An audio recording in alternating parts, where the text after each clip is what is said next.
जय श्री कृष्ण। कैसे हैं आप लोग, कैसे हैं घर में सब, ज़रूर बताइएगा। पूर्णिमा हमारे जीवन में चांदनी बिखेरने के लिए पूर्ण रूप से चंद्रमा अपनी सभी कलाओं को लेकर पूर्णिमा पर हमें आशीर्वाद देने आते हैं। इस आशीर्वाद को और बढ़ाने के लिए, जीवन की समस्याओं का अंत करने के लिए पूर्णिमा पर विशेष क्या करना चाहिए, ये मैं आज आपको बताने जा रही हूँ। पूर्णिमा पर करने वाले कुछ विशेष उपायों के बारे में आज आपको जानकारी देती हूँ।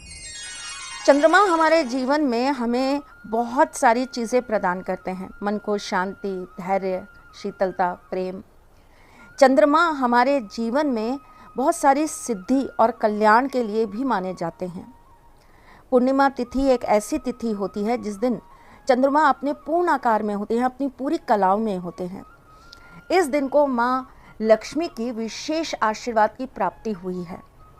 इस दिन पूर्ण श्रद्धा, भाव और विश्वास से अगर माँ लक्ष्मी को प्रसन्न करा जाए तो माँ अपने भक्तों पर अपनी विशेष कृपा प्रदान करती है। इस दिन दान का बहुत महत्व होता है। दान आप किसी भी चीज़ का कर सकते हैं, धातु का, अन्न का, जल का या फिर वस्त्रों का। पूर्णिमा पर माँ लक्ष्मी को विशेष रूप से मनाया जाता है और पूर्णिमा की रात्रि में अगर माँ के मंत्रों के साथ उनको स्मरण किया जाए तो माँ स्थिर रूप से घर में वास करती हैं। माँ के अलग अलग रूप हैं और माँ का एक रूप चंचला भी है। वो इतनी चंचल हैं कि वो एक जगह रह नहीं पाती। इसीलिए जब भी हम बात करते हैं माँ को घर में एक स्थान प्रदान करने की, अपने घर में हमेशा के लिए उनका आशीर्वाद प्राप्त करने की, तो हम उनकी स्थिर रूप से माँ स्थिर लक्ष्मी की पूजन करने का आपको उपाय बताते हैं। तो आप भी माँ के स्थिर रूप को अपने घर में रखने के लिए ये कार्य ज़रूर करें। इस दिन आपको कच्चे दूध में चावल और चीनी मिलाकर पीपल के पेड़ के नीचे एक मिट्टी के पात्र में ज़रूर रखाना चाहिए। इस दिन आपको सफ़ेद रंग के चंदन और सफ़ेद पुष्प आपको भोलेनाथ के मंदिर में ज़रूर अर्पित करने चाहिए। साबूदाने की खीर का भोग भी आप लगा सकते हैं। परिवार में सुख, शांति और समृद्धि प्राप्त होती है। पूर्णिमा को अगर आप एक पात्र में थोड़े से, यानी कि एक किसी बर्तन में थोड़े से चावल ले लें और चंद्रमा के नीचे उसे आप रख दें और अगले दिन वो चावल आप एक हल्दी की गांठ के साथ लाल कपड़े में बांधकर अपनी तिजोरी में रख दें तो माँ लक्ष्मी का विशेष आशीर्वाद प्राप्त होता है। क्या आप जानते हैं कि चंद्रमा की रोशनी जिन घरों में नहीं आ पाती उन घरों में कलह बहुत रहता है।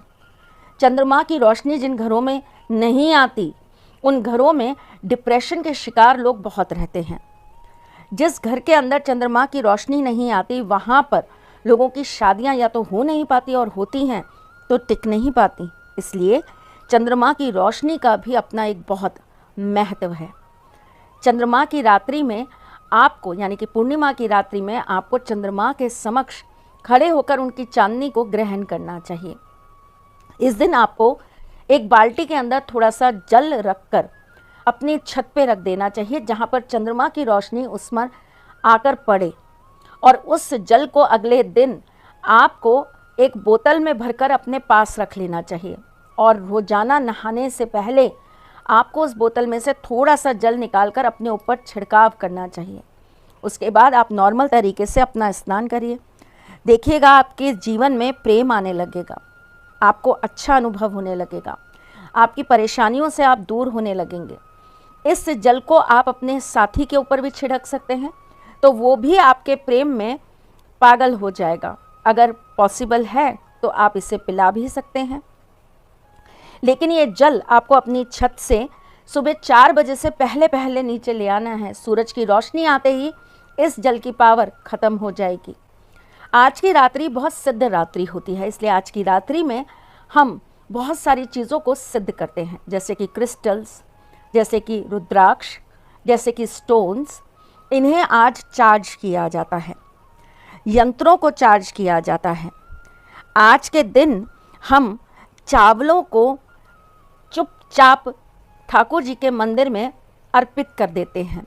ऐसा करने से हमारे जीवन में हमेशा उनका आशीर्वाद बना रहता है। चंद्रमा की चांदनी आपके जीवन में हमेशा आपको सुख देने का काम करती है।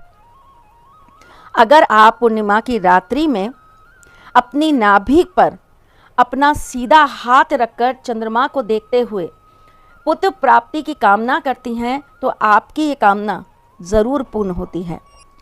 इस दिन आपको कच्चे दूध में चावल और चीनी मिलाकर पीपल के पेड़ के नीचे एक मिट्टी के पात्र में ज़रूर रखाना चाहिए। इस दिन आपको सफ़ेद रंग के चंदन और सफ़ेद पुष्प आपको भोलेनाथ के मंदिर में ज़रूर अर्पित करने चाहिए। साबूदाने की खीर का भोग भी आप लगा सकते हैं। परिवार में सुख, शांति और समृद्धि प्राप्त होती है।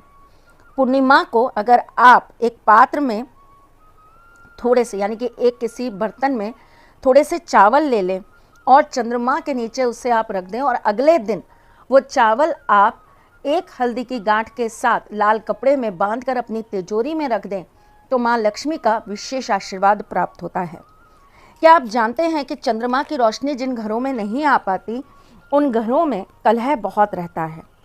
चंद्रमा की रोशनी जिन घरों में नहीं आती उन घरों में डिप्रेशन के शिकार लोग बहुत रहते हैं। जिस घर के अंदर चंद्रमा की रोशनी नहीं आती वहाँ पर लोगों की शादियाँ या तो हो नहीं पाती और होती हैं तो टिक नहीं पाती। इसलिए चंद्रमा की रोशनी का भी अपना एक बहुत महत्व है।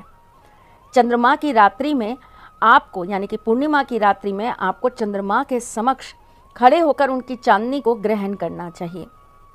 इस दिन आपको एक बाल्टी के अंदर थोड़ा सा जल रखकर अपनी छत पे रख देना चाहिए जहाँ पर चंद्रमा की रोशनी उस पर आकर पड़े और उस जल को अगले दिन आपको एक बोतल में भरकर अपने पास रख लेना चाहिए और रोजाना नहाने से पहले आपको उस बोतल में से थोड़ा सा जल निकालकर अपने ऊपर छिड़काव करना चाहिए। उसके बाद आप नॉर्मल तरीके से अपना स्नान करिए। देखिएगा आपके जीवन में प्रेम आने लगेगा, आपको अच्छा अनुभव होने लगेगा, आपकी परेशानियों से आप दूर होने लगेंगे। इस जल को आप अपने साथी के ऊपर भी छिड़क सकते हैं तो वो भी आपके प्रेम में पागल हो जाएगा।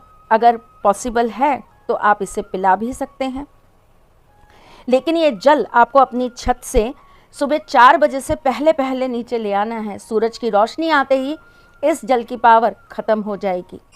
ज़रूर बताया करिए कि हमारी इन्फॉर्मेशन आपको कैसी लगती है, इसमें आप क्या और बढ़वाना चाहते हैं और क्या चाहते हैं कि मैं आपके लिए कुछ अद्भुत लेकर आऊँ। चलिए जी, फिर मिलूंगी कुछ नया, कुछ अलग, कुछ अद्भुत लेकर। तब तक के लिए मुस्कुराते रहिएगा, रिश्तों में मजबूती बना के रखिएगा, अपने साथी के साथ में जुड़े रहिएगा, प्यार देते रहिएगा, प्यार लेते रहिएगा। ख्याल रखिएगा अपना और उनका जिनसे आप प्यार करते हैं। मैं जल्द आपसे मिलने आऊँगी, तब तक के लिए राधे कृष्णा।